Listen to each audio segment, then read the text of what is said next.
The Flash didn't slowly just get worse, it didn't run out of ideas, it destroyed its own legacy. So in today's video, what I want to talk about is how this once great show actively erased the very reason why people fell in love with superhero TV, DC movies, all of that, right? So I always start these videos by kind of how I come up with the idea. So the reason I came up with this idea was there was a lot of rumors around Grant Gustin coming back to the DCU because he got jacked and he's dyed his hair blonde. So people thought, oh, maybe he's going to come back as Barry Allen in the DCU.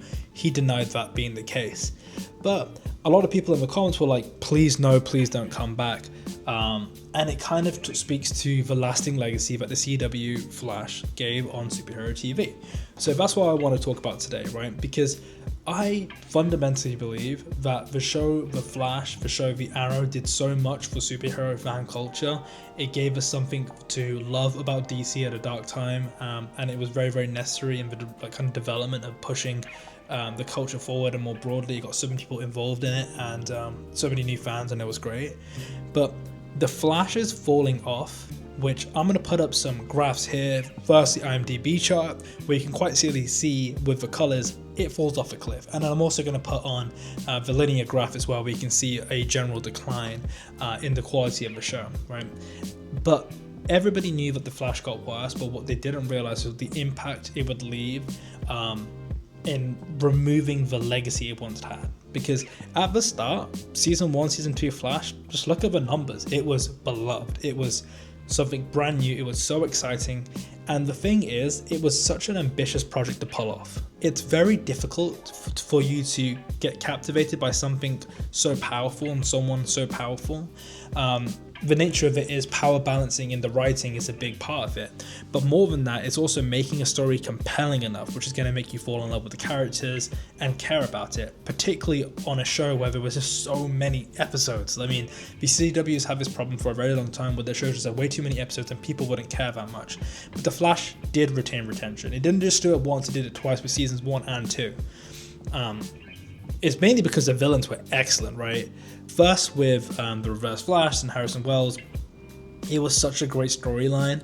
The use of having the Arrow characters come in, it was a soft kind of level of crossover, but it was nice. You were very aware that it was in the same universe, but it didn't really create any glaring plot holes, like where, further down the road, you could be watching an Arrow show, in the back of your head, you're like, oh, they really could just call Barry and he could sort out a Ricardo Diaz in like 25 seconds.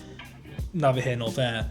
But it didn't take away from it. It was just the early development stages of building out this holistic universe. It was something brand new and it was so well executed, in my opinion.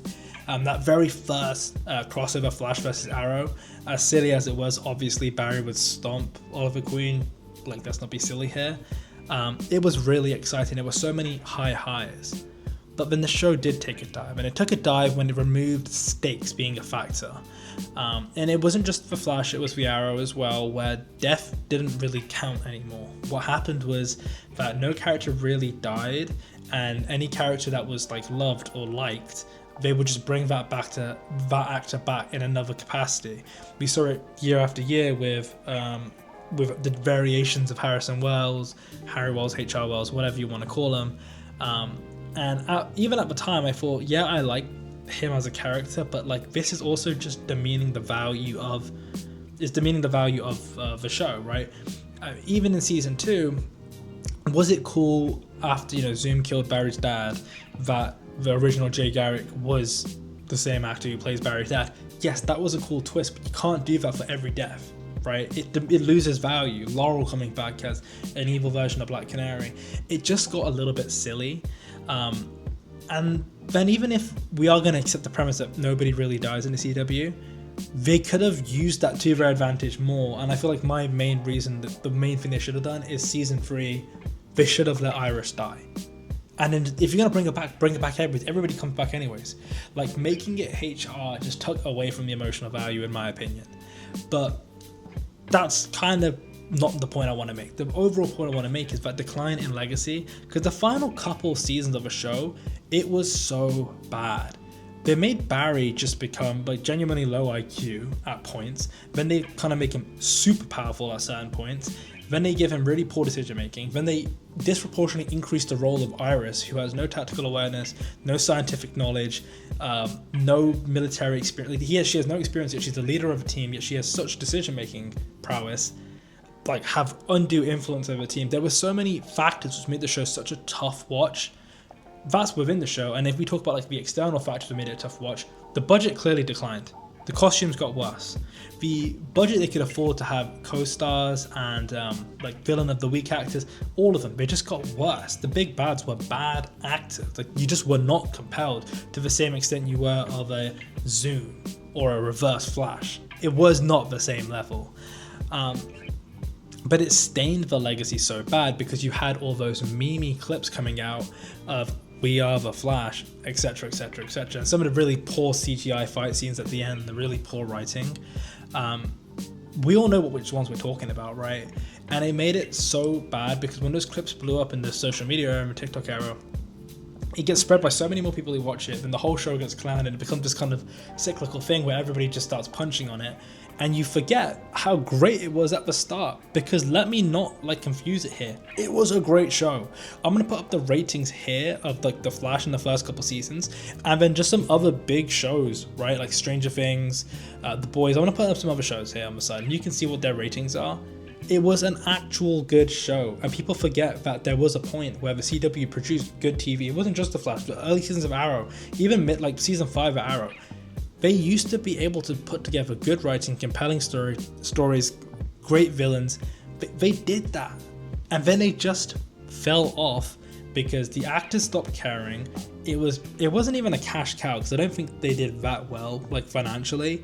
It was just, they just made it easy content, like garbage TV, and it diminished the legacy of this great character.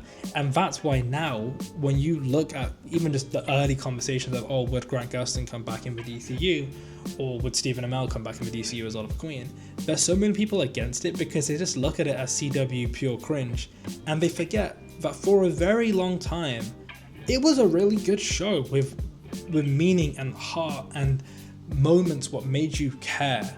Like the scene of Barry having to watch his dad die with Zoom. That was an incredible scene. The fight scene there, the battles of the first season. There was like great dialogue between characters as well, between him and Harrison Wells, Eobard Thawne. Like there was just such great meaning behind it, and it really upsets me that when we look at today and we look at the conversations around this like once great show and this once great universe, it's just regressed into a joke, because it meant a lot to a lot of people. Anyway, so as you can tell, I'm very passionate about it. But if you agree, if you found this video interesting and you want me to talk about some more stuff, please do like this video. Please give it a subscribe, the channel subscribe, and yeah, thank you.